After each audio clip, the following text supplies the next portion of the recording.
안녕하세요. 정철우입니다. 오늘은 BQ2 내기능 분석 간단 보기 해석법 기초편에 대해서 말씀드리도록 하겠습니다. 자, BQ2 간단 보기는 뇌파를 이용한 내기능 분석 상태의 결과를 한 장으로 요약한 결과지입니다. 한 사례를 가지고 강의를 시작하도록 하겠습니다.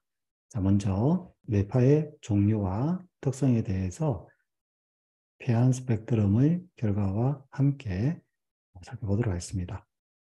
자, 뇌파는 크게 두 가지로 나눌 수가 있습니다. 느린 뇌파에 해당되는 서파 ing력과 빠른 뇌파에 해당되는 속파 ing력이 있고요.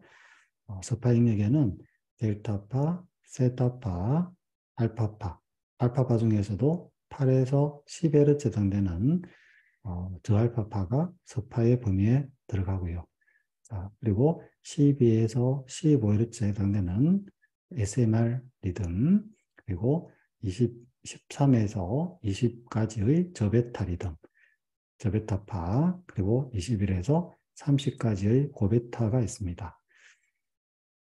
일반적으로 서파 ing력들은 수면 상태에서 나오는 뇌파들입니다.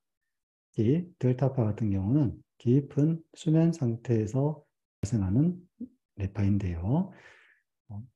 우리가 뇌파를 측정하고 분석하는 경우 일반적으로 잠을 자고 있는 상태에서 검사는 하지 않고 각성되어 있고 안정된 상태에서 검사하기 때문에 정말 깊은 수면 상태에서 발생하는 델타파가 순수한 뇌파로서 측정되는 경우는 거의 없습니다. 그리고 뉴라문에서의 뇌파 측정은 전전두엽에 해당되는 이마의 번식 정극을 이용해서 측정하기 때문에 눈과 관련된 눈 깜빡임이라든지 눈 근육의 긴장이라든지 이러한 근육 긴장, 근전도의 영향을 많이 받기 때문에 우리는 이것을 뇌파 이의 요소, 아티팩트, 자파라고 표현을 하고요. 주로 델타파에서는 그런 근전도가 많이 측정될 수 있다는 것을 아셔야 됩니다. 그리고 세타파는 4에서 7Hz 해당되는데요. 마찬가지로 수면 상태에서 나오는 뇌파입니다. 그러나 역시 각성되어 있고 안정되어 있는 상태, 물론 눈을 감고 있다거나 뜨고 있는 그런 상태의 차이는 있겠지만 일반적으로 세타 리듬은 그렇게 수면 상태에서 나오는 뇌파이지만 이것이 각성 상태에서 나오는 경우에는 뇌의 기능적 기능 이상 상태, 기능 저하 상태를 의미한다라고 보시면 되고요. 특히 우리가 뇌파 해석할 때 정상, 비정상을 구분하는 데 있어서 이 세타파의 출현 여부가 굉장히 중요한 요소로서 작용하고 있습니다. 그리고 델타파와 마찬가지로 델타파의 그런 근육 긴장과 이어지는 형태의 세타파 출현은 근육 긴장과 연결되어 있다고 보시면 됩니다. 그리고 알파파는 델타파와 세타파는 잠을 잘 때 발생하는 리듬이었지만 알파파는 이제 깨어있는 상태이기 때문에 이제 깨어있는 상태에서 나오는 리듬이고요. 특히 이제 눈을 감았을 때 강하게 발생하는 특징이 있습니다. 그래서 우리가 그것을 기초 율동이라고 표현을 하고요. 영어로서는 베이직 리듬이라고 얘기를 합니다. 그래서 안정되고 이완되었을 때 건강한 상태로 발생하는 가장 기본적인 리듬이고요. 그래서 안정, 불안정을 나타내는 중요한 지표로서 우리가 알파파를 보시면 됩니다.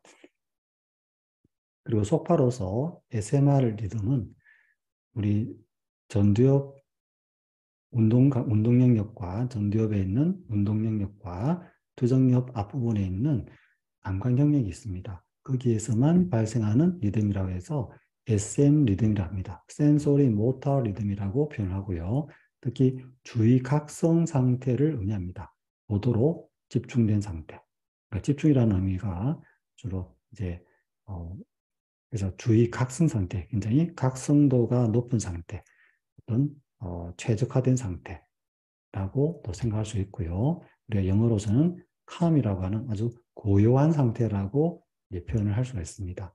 그래서 이 SMR 리듬은 움직이지 않고 있을 때 주로 강하게 발생하는 리듬이고요. 움직이게 되면 그러한 리듬이 소실되는 그런 이제 리듬이라고 보시면 됩니다.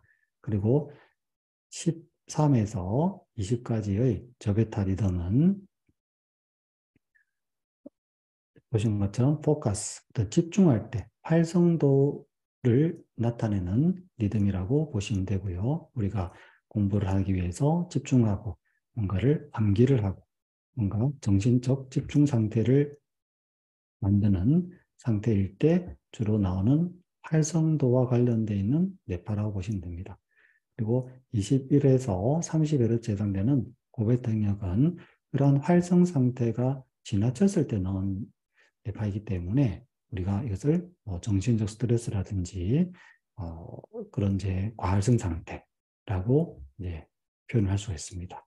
그래서 보신 것처럼 페안 스펙트럼의 2D 스펙트럼 그래프의 가로축은 주파수축이라고 보시면 되고요. 세로축은 이제 세기축이라고 보시면 되겠죠. 그래서 일반적으로 여기에는 샘플 그림처럼 눈을 감았을 때 이제 두드러진 피크가 나타나는 부분이 9Hz가 있습니다. 이 9Hz를 이제 기초일등이라고 표현을 할 수가 있겠죠.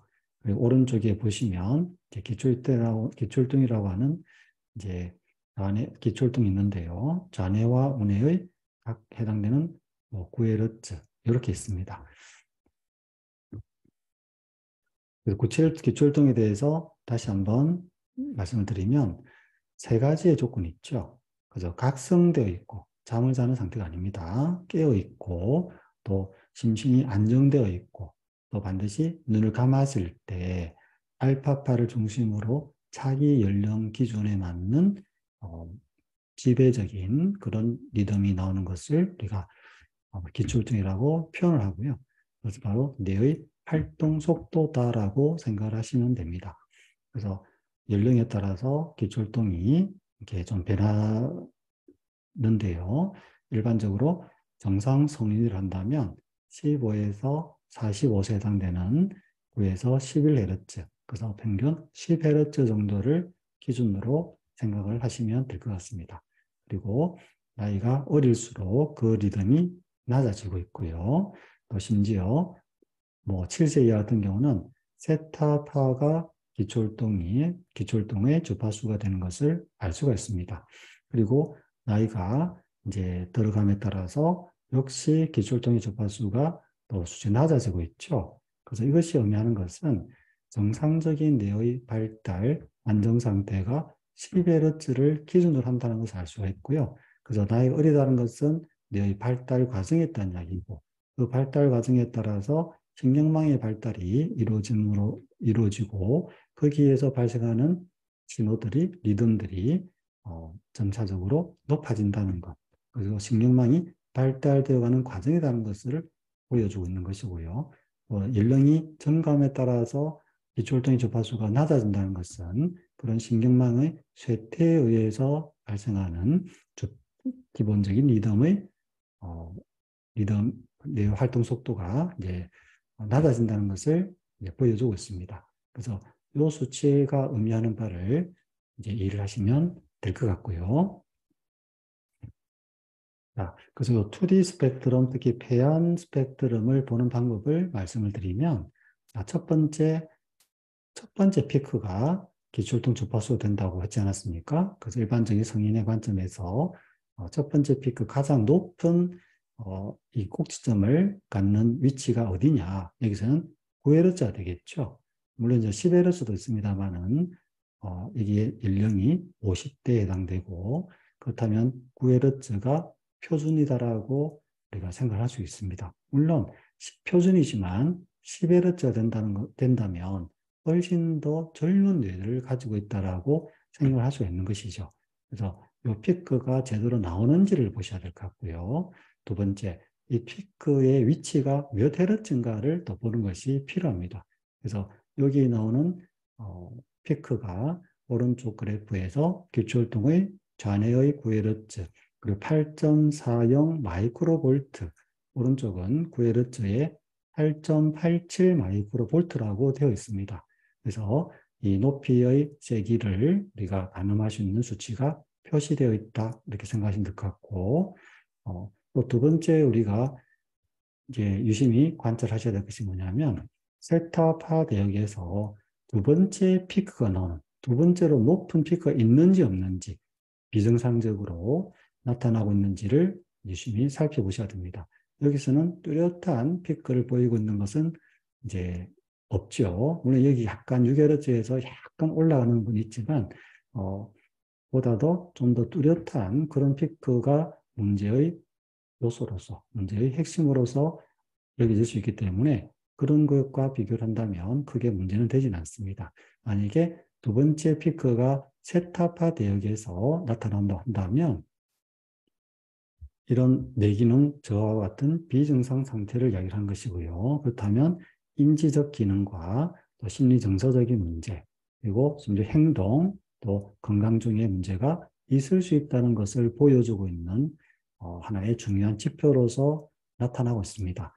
그런 부분을 이제 해석을 하실 때 해석의 포인트는 두 번째 피크, 첫 번째 기초활동의 피크가 제대로 나오는지 안 나오는지, 나온다면 그 위치가 몇 헤르츠인지, 자기 연령과 일치하고 있는지, 더 빠른지, 더 느린지 비교해 보시는 것이 중요할 것 같고요. 두 번째는 그 세타파 대역에서의 두 번째 피크가 나타나는지를 보셔야 될 것 같습니다. 그리고 좌측 좌뇌와 우뇌의 그래프 모양이 색깔로서 이렇게 구분이 되어 있지 않습니까? 이 색깔의 좌우뇌가 일치되고 있는지, 일치된다는 것은 굉장히 대칭적이라는 것을 알 수가 있고요. 물론 여기에 9Hz에서 빨간 색깔, 우뇌의 그래프가 조금 위로 보이고 있는데 아주 미세한 차이 정도는 문제가 없다고 봐집니다. 일반적으로 비대칭 관계에서의 어떤 그 폭이라고 하는 것은 뭐 10%의 차이가 있는지 또는 20%의 차이가 있는지를 보기 때문에 미세한 차이 정도는 뭐 무시를 하셔도 될 것 같고요. 또 이제 마지막으로 계한 스펙트럼에서 좌파, 특히 이제 서파의 좌파들, 델타파를 중심으로 하는 그런 좌파가 많은 경우에는 이렇게 배안 중심으로 보았을 때보다 이렇게 선명한 뇌의 건강 상태를 좀 볼 수가 있습니다. 자, 그리고 이제 계한 그래프를 보시면요. 자, 델타파 대역의 강한 피크는 여기서는 그렇게 강하게 나타나진 않지만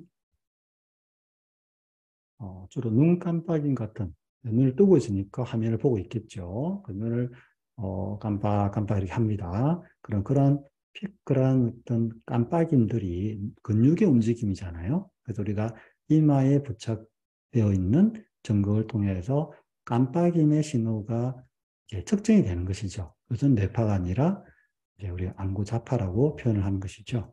그래서 그것이 만약에 심하게 높은 진폭을 보인다고 한다면 그것은 그런 근육 긴장이 높다는 것을 얘기하는 것이고, 또 이제 경우에 따라서는 안구의 건조가 심해서 또 나타나는 현상이 될 수도 있고요.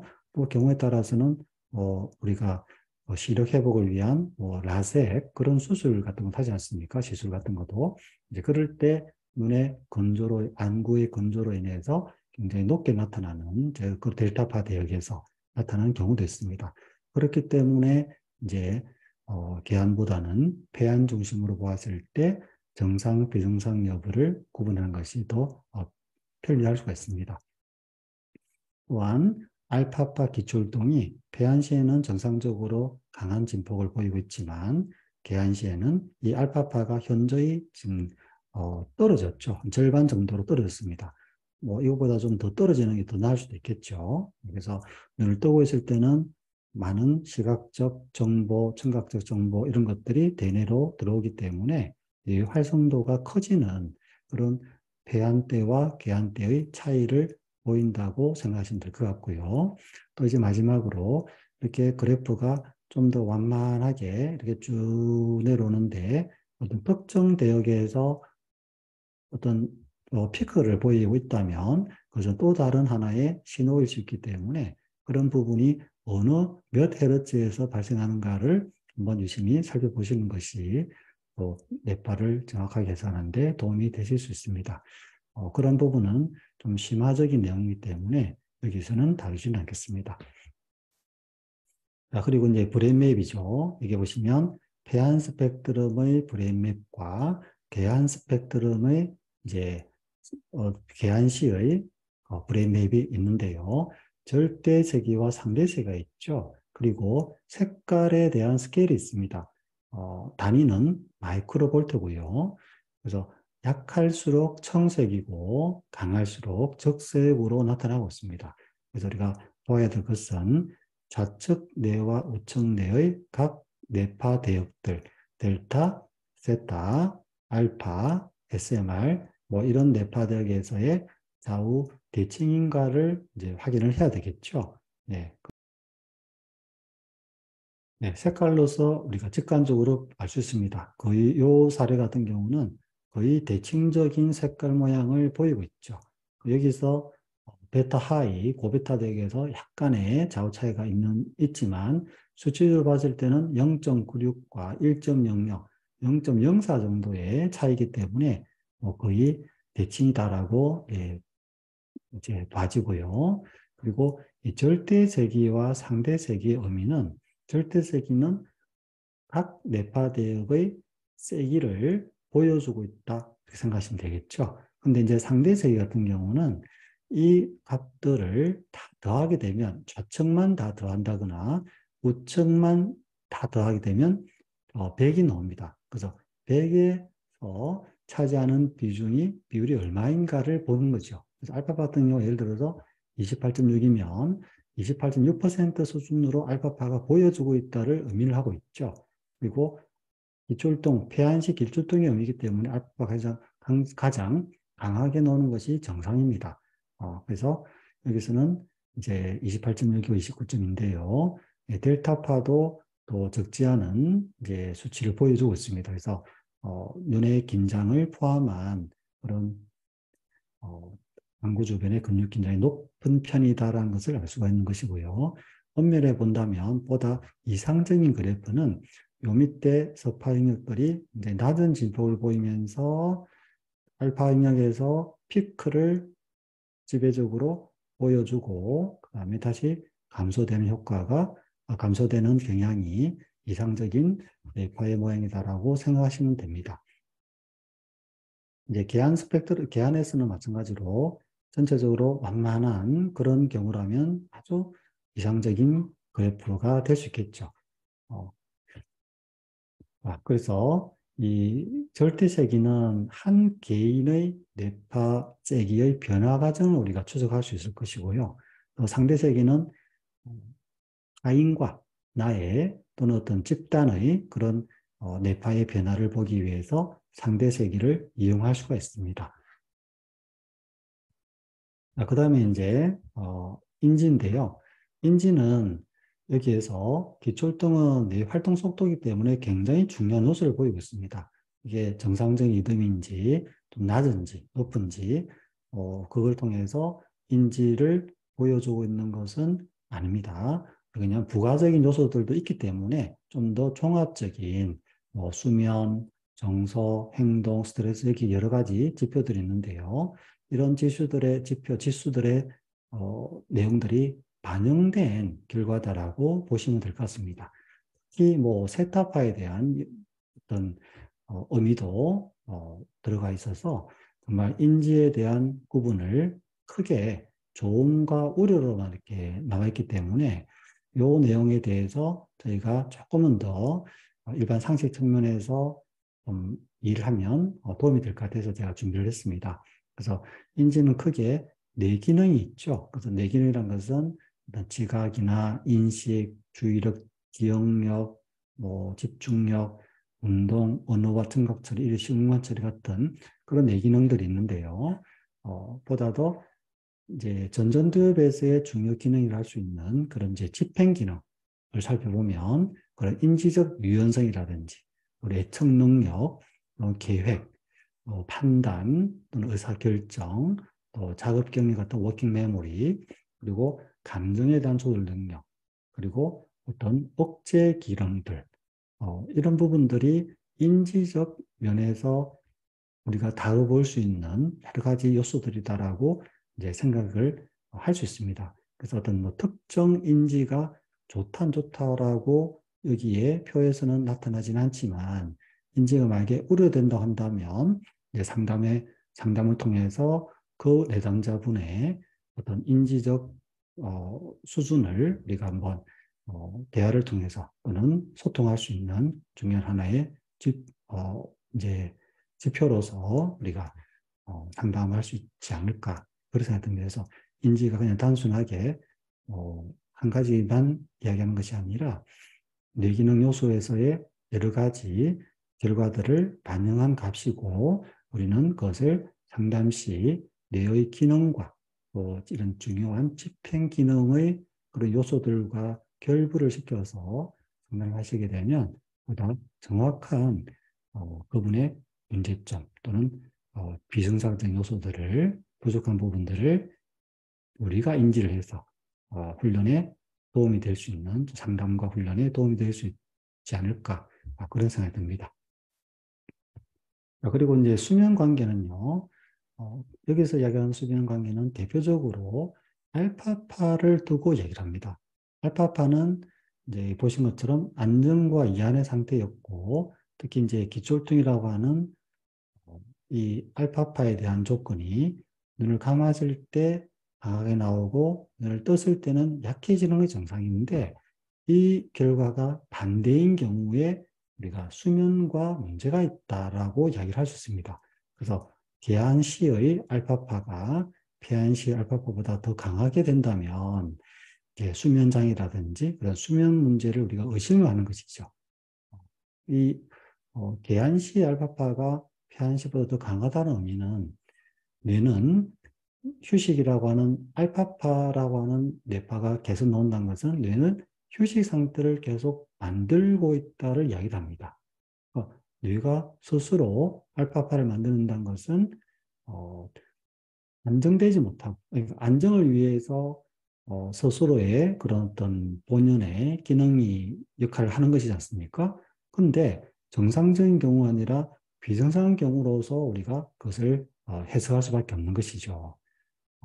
그래서 눈을 감지 않은 상태에서가 오히려 알파파가 더 강하다고 한다면 수면과 특별한 그런 이제 관계가 있다라고 생각을 하시면 될 것 같습니다.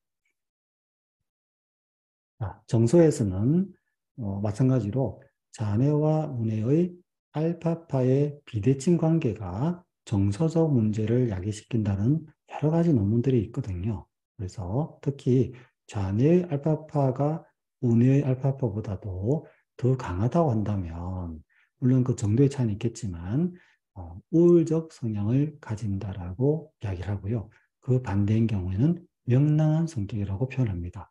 그래서 우리가 어떤 그 명랑 알파파의 그런 좌우 차이가 안정의 범위에 들어와 있는지, 좀 우울의 범위인지, 아니면 지나친 우울인지, 또 명랑한 정도의 그런 비대칭 관계인지, 지나칠 정도의 명랑을 의미하는 조증 상태를 보여주는지. 그래서 이건 결과적으로 이 조증으로 극단으로 간다거나 우울 쪽으로 극단으로 간다는 것은 정서적 문제가 크게 있을 수 있다 하는 것을 이야기를 하는 것이거든요. 그래서 이제 그게 일상적인 측면에서는 감정의 기복으로 나타나는 경우들이 많습니다. 그래서 이제 이 범위를 한쪽으로, 오른쪽이나 왼쪽으로 이제 가는 경우에는, 극단적으로 가는 경우에는 그런 관계를 상담의 핵심으로 여겨서 한번 좀 심리 정서적 문제를 말씀을 나누시는 것이 어떨까 생각이 들고요. 이제 행동 같은 경우도 이제 저베타파의 활성도를 가지고 행동 경향성을 이제 보여주는 경우들이 있습니다. 그래서 좌우 비대칭 관계가 정서도 마찬가지지만 일반적으로 한 20% 정도 수준에서 벗어나게 되면 그러한 성향이 좀 더 강해진다라고 제가 판단을 합니다. 그래서 안정적인 범위에 들어와 있는지 편차가 좀 적다는 이야기가 되겠죠. 아니면 좌뇌 베타파가 좀 강해서 긍정적 행동 성향을 보인다거나 또는 그것이 지나친 상태가 된다거나 또 우뇌의 베타파가 더 강해서 보다 더 신중하고 또 심지어 부정적인 성향을 가지고 있는지를 저희가 살펴봐야 될 것 같습니다. 그리고 이런 이제 긍정적이라는 것이 행동의 경향성을 의미하기 때문에 어떤 사고의 긍정적, 아주 부정적으로 생각한다? 이렇게만 한정 짓기에는 좀 이렇게, 맞진 않고요. 그래서 긍정적이라는 것은 보다 더 다양한 그런 이제 결과들이 있는데, 거기에는 좀 더 외향적이다거나, 적극적이다거나, 또 뭐 진보적이다거나, 경우에 따라서는 공격적이더라거나 뭐 그런 식의 표현을 우리가 사용할 수가 있는데 그 의미는 이제 행동 경향성을 판단할 때 우리가 비스바스 시스템을 이야기를 하거든요. 그래서 비스바스라는 것은 비스라고 하면 behavior inhibition system, 행동 억제 시스템, 그리고 바스는 behavior approach 또는 activation system이라고 표현합니다. 행동 활성화 경향이냐 시스템이냐 행동 억제 시스템이냐 우리가 어떤 문제를 해결하기 위해서 접근하는 방식이 내가 직면하는 성향이냐 아니면 회피하는 성향이냐를 구분을 뇌파로서 할 수 있다는 것이기 때문에 어떤 설문 방식이 아니라 물론 모든 검사 결과도 마찬가지겠지만 여기에서 이제 어떤 생물학적인 그 상태를 가지고 우리가 이제 평가를 하는 것이지 않습니까? 그래서 이 행동 경향성이 오른쪽으로 이제 우리가 원하는 것은 안정 상태가 되겠죠. 그러면서 약간의 긍정적인 성향을 우리가 기대를 할 수가 있는데요. 그래서 너무 지나치게 간다거나 또 너무 지나치게 부정적으로 치우치게 된다면 그 행동 경향성에서의 어떤 그 개인의 그 내담자분의 특이한 상황을 보여주고 있다. 이렇게 생각하시면 될 것 같고요. 특히 그러한 경우들이 기초활동의 주파수라든지 또 세타파의 그런 출현 여부, 또 세타파의 강함의 정도, 이런 좀 더 종합적인 판단을 통해서 그 정상에 대한 심각도를, 경중의 상태를 우리가 판단할 수 있습니다. 뭐 정서도 그렇고 행동도 그렇고 모든 내용들이 다 그렇게 관련되어 있기 때문에 A 뭐 1 플러스 1이다 이렇게만 우리가 판단할 수 없다는 이야기겠죠. 하지만 이제 그런 부분들은 이제 좀 더 심화적인 측면에서 우리가 다뤄봐야 될 내용 같고요. 여기서는 있는 그대로의 결과를 가지고 상담을 이제 하시면 되는데 아무래도 조금 더 백그라운드 지식을 이제 필요로 하기 때문에 그러한 관점에서 이제 그리고 그러한 수준 정도에서 저희가 이번 교육을 지금 하고 있습니다. 스트레스도 마찬가지죠. 스트레스는 크게 이제 우리가 육체적 스트레스와 정신적 스트레스 두 가지를 두고 이야기를 하는데요. 여기의 결과는 그것이 이제 종합적인 결과다라고 생각하시면 됩니다. 스트레스가 이제 육체적 스트레스는 주로 델타파, 아까 제가 안구나 그런 근육 긴장을 말씀드렸지 않았습니까? 그런 것과 또 정신적 스트레스는 주로 이제 고베타파 이걸 두고 얘기를 하는데 거기에는 알파파가 이 스트레스의 정도를 이제 좌우하는 굉장히 중요한 요소가 되거든요. 알파파가 제대로 나오면서의 어떤 델타파와 고베타파냐를 가지고 우리가 또 판단하는 그런 경우가 있습니다. 스트레스는 일단 단편적으로는 델타파의 강함의 정도 또는 고베타파의 강함의 정도를 가지고 판단할 수 있겠지만 좀 더 나아간다면 알파파의 이제 상태도 이제 충분히 이제 관계를 해서 그 정도를 판단할 수가 있습니다. 근데 여기서는 그런 것까지는 좀 힘이 들 수가 있기 때문에 이 육체적 스트레스와 정신 스트레스 정도 측면에서만 보시더라도 큰 무리는 없을 거다라고 생각이 듭니다. 자, 그다음에 이제 주의각성인데요. 주의각성은 어떤 한 가지의 뇌파만 두고 하는 것이 아니라 세타파와 SMR 리듬 또는 세타파와 저베타파의 비율을 두고 그 정상적인 범위, 여기서는 우리 뉴라문에서는 네, 3대 1을 기준으로 하고 있습니다. 특히 S20, 이 무선 뇌파 측정기 뉴라문 S20으로 했을 때는 그 기준값을 3대 1로 한다는 것, 그걸 꼭 기억을 해주시면 좋을 것 같고요. 그래서 그러한 기준에 비해서 높게 나온다면 바로 세타파가 저런 속파보다 더 강하다는 것을 의미하는 것이지 않습니까? 그래서 각성이 저하되어 있다는 이야기죠. 각성이 저하되어 있을 때 많은 문제들을 야기를 시키거든요.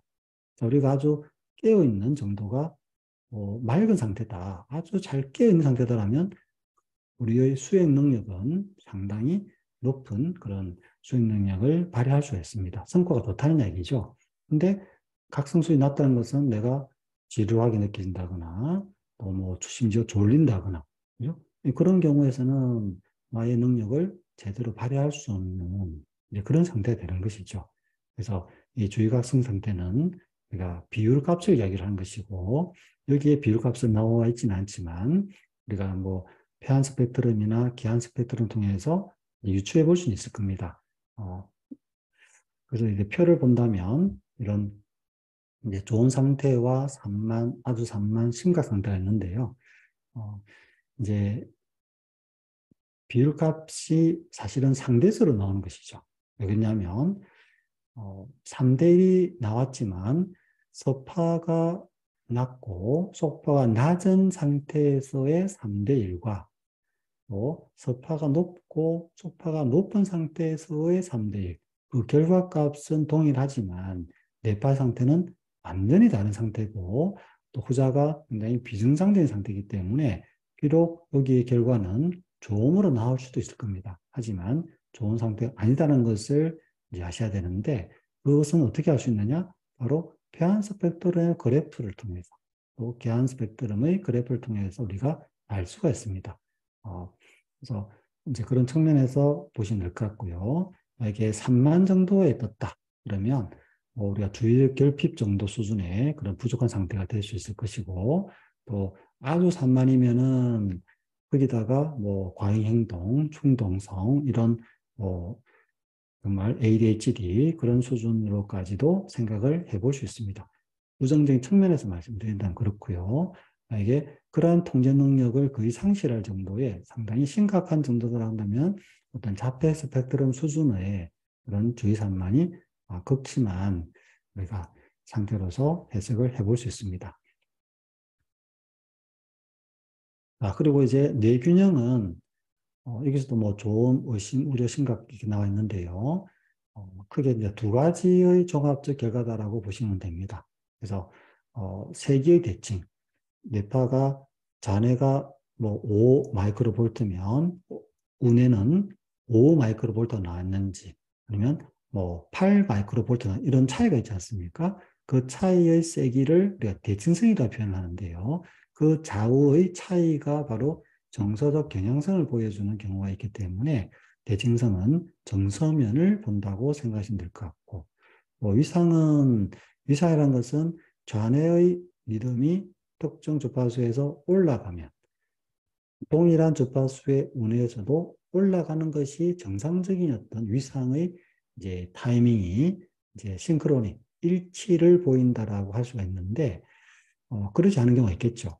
왼쪽은 올라가는데 오른쪽이 내려온다거나 뭐 이게 어떤 불규칙적인 그런 상태로 한다면 우리는 그러한 것을 동시성이라고 표현합니다. 그 동시성을 인지면을 그러니까 잔해와 운해의 서로 간의 어떤 타이밍을 보는 것이기 때문에 그 인지면으로서 해석을 하는 그 두 가지의 측면에서 종합적 균형을 이야기하는 것이고 특정 뇌파만 보는 것이 아니라 델타파부터 고베타파까지 전체를 다 본다고 생각을 하시면 될 것 같습니다. 그리고 이제 마지막으로 이 자기조절 그래프, 자기조절 상태를 보시면 이제 이 세 가지의 조절이 있지 않습니까? 휴식, 주의력, 집중력 이 세 가지가 있는데요. 과거에 저희가 BQ 내기능 분석을 할 때와 BQ2 내기능 분석할 때의 큰 차이가 뭐냐면 보다 BQ2의 결과가 이 베타파에 대한 측정이 더 정확하게 이루어지기 때문에 물론 이전에도 정확했습니다만은 더 정밀한 결과가 나오다 보니까 이전의 결과와는 좀 다른 이제 수치가 나왔습니다. 그래서 평균이 24.5 휴식입니다. 주의력과 집중력이 약 27점이 나온다고 얘기를 하죠. 그래서 평균 전체에 보면 한 26점 정도가 이렇게 나타나는데 그것을 기준으로 삼으시면 될 것 같고요. 그래서 이 세 가지의 훈련 모드 또는 프로토콜이라고 하는 의미는 뭐냐면 프로토콜은 뇌파를 조절하는 기법을 이야기를 합니다. 그래서 휴식 프로토콜은 이제 이 휴식과 주의력 집중력에서의 각각의 프로토콜은 뭐냐면 강화시켜줘야 되는 뇌파와 억제시켜주는 뇌파의 이제를 이제 다르게 주는 것이죠. 그래서 보통 공통적으로 억제시켜준 뇌파들은 델타와 세타파 그리고 고베타파가 억제되는 뇌파의 대상이 되는 것이고 또 이제 강화시켜준 뇌파들은 휴식은 이제 알파파가 될 것이고요. 주의력은 SMR, 집중력은 이제 저베타파가 됩니다. 그래서 그 각각에 대한 조절 능력을 얼마나 잘 만들어내느냐를 보는 동적 능력 검사다라고 이야기를 하거든요. 다른 것은 뇌파의 상태를 보여주는 것이기 때문에 정적 상태라 표현하지만 이런 세 가지 프로토콜 검사, 세 가지의 자기 조절 능력 검사를 한 것은 동적 능력 검사다라고 또 표현합니다.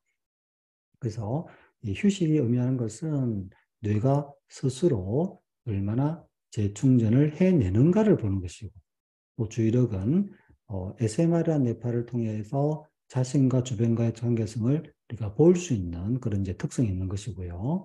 집중력도 마찬가지로 어떤 그 뇌 활성도를 의미하는 저베타파의 상태에 대한, 그러니까 저베타파를 조절해내는 능력을 보는 것이기 때문에 어떤 한 가지에 대한 몰입 능력을 이제 보는 것이 이 검사의 특징입니다. 그래서 우리가 예를 들어서 교과목을 이야기를 하자면 국어, 영어, 수학 있잖아요. 그러면 그 각각의 교과목의 점수를 우리가 다 100점을 이제 목표로 이제 하는 것이지만 뭐 공부를 하다 보면은 뭐 국어 점수, 영어, 수학 점수의 차이가 있는 것도 있지 않습니까?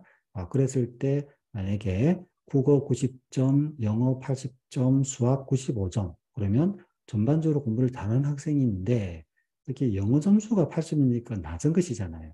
그러면 그 다음 시험을 위해서 그 과목에 대한 공부 시간을 노력을 더 많이 해야 되는 것이 일반적인 우리 상식이 있지 않겠습니까? 그것처럼 우리 뇌도 마찬가지로 이 세 가지에 대한 조절 능력을 한번 보니까 만들어내는 능력을 정도를 보니까 어떤 특정한 조절 능력이 떨어져 있다는 것을 우리가 이 검사를 통해서 알 수가 있는 것이죠.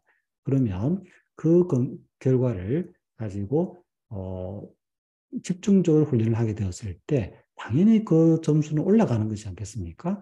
그러면서 우리 뇌는 훈련하지 않은 뇌의 상태도 같이 좋아져서 올라가는 그런 특징이 있거든요. 물론 그게 뭐 한두 번 잠깐 이렇게 해서 되는 건 아니겠지만 우리가 뭐 3개월 횟수로 40회, 60회 이렇게 좀 이렇게 누적되어 가는 과정에서 그 변화의 어떤 뚜렷한 차이를 우리가 이제 느낄 수가 있습니다.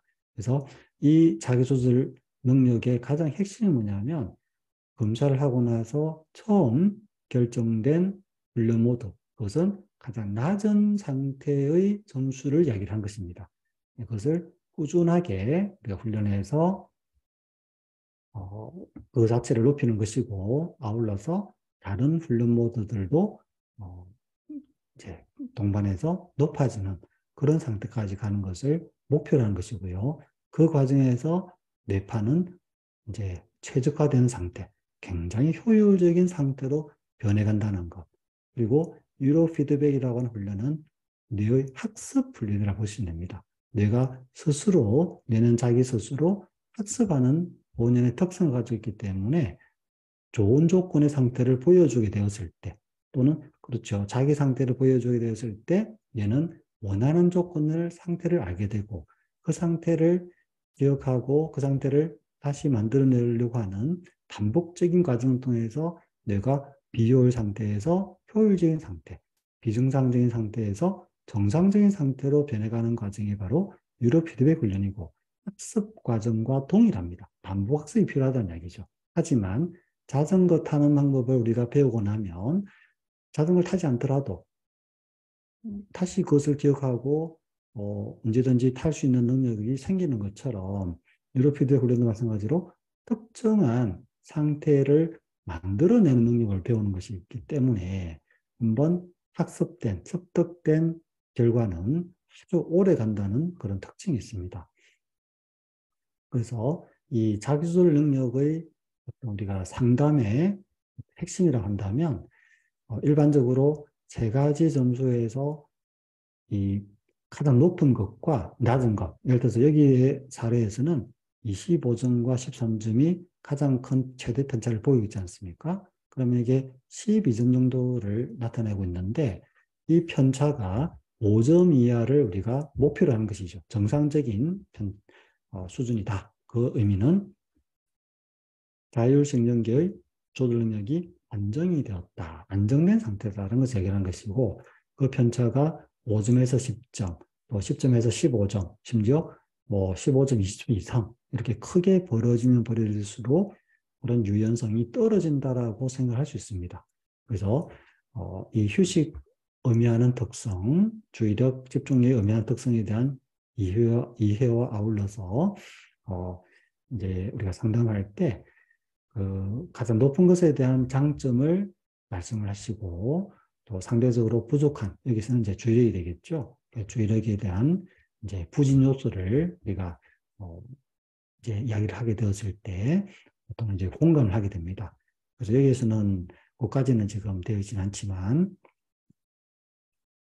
휴식 능력이 높아질 때 좋은 점은 굉장히 뇌가 안정적이고 침착한 상태다. 좀 지나치면 그렇지만 그렇지 않은 상태로 한다면 안정되어 있는 상태다라고 할 수 있습니다. 하지만 주의력과 여기서는 집중력이 떨어져 있는 상태이다 보니까 주변과의 관계성, 어떤 그런 산만함의 상태, 또 집중력이 떨어진 상태, 그로 인해서 내가 자신감이 부족해지고 정확성이 떨어지고 뭔가 추진력과 그 어떤 목표 지향적인 이제 그런 능력이 부족함으로써 생기는 여러 가지 학습의 문제, 그죠? 또 대인관계의 문제, 뭐 업무 사회생활의 문제가 나타날 수가 있습니다. 그래서 그러한 주요 요인들을 우리가 이런 검사를 통해서 볼 수 있다는 것, 그것이 굉장히 중요한 내용이라고 생각이 들고요. 또 이제 주력과 관련된 특성들은 또 나와 그런 이제 대상과의 관계성을 의미하는 것이기 때문에 사회성이라든지 사교성 또는 이제 관찰력 또 대중 앞에 나서는 그런 발표력 뭐 말 그대로 또 주의력 뭐 이런 것과 관련되어 있습니다. 그래서 이런 특성들에 대해서 다음에 또 여러 가지 사례를 가지고 상담을 하는 방법을 또 배워보도록 하겠습니다. 자, 지금까지 뇌파에 대한 종류와 특성, 기출동에 대한 것, 그리고 폐암과 계한 시 2D 스펙트럼을 통해서 우리가 해석하는 방법, 그리고 브레인맵을 통해서 자원의 비대칭과 절대세기와 상대세기가 어떤 것인가에 대한 개념의 이해, 그죠? 그리고 기출동의 주파수와 세기들, 인지에 대한 부분, 수면, 정서, 행동, 스트레스, 주의각성, 뇌균형, 그리고 마지막으로 자기조절 능력에 대해서 이제 알아보았습니다. 가장 기본적인 이제 안내를 해드렸던 부분이고요. 이후에는 이제 이 간단 보기가 아니라 상세 보기가 나오면 보다 더 수치로서 제시되는 결과값을 가지고 우리가 해석을 할 수 있는 조금의 고급 단계로 넘어갈 수 있을 거라고 생각됩니다. 그리고 이 결과를 통해서 여기 나와 있는 간단 보기를 통해서 다양한 사례를 더 접하시다 보면 이 해석하는 능력이나 상담 능력이 커질 것으로 생각이 듭니다. 그러면 네. 오늘 강의는 여기까지 하도록 하고요. 다음에 다시 또 뵙도록 하겠습니다. 감사합니다.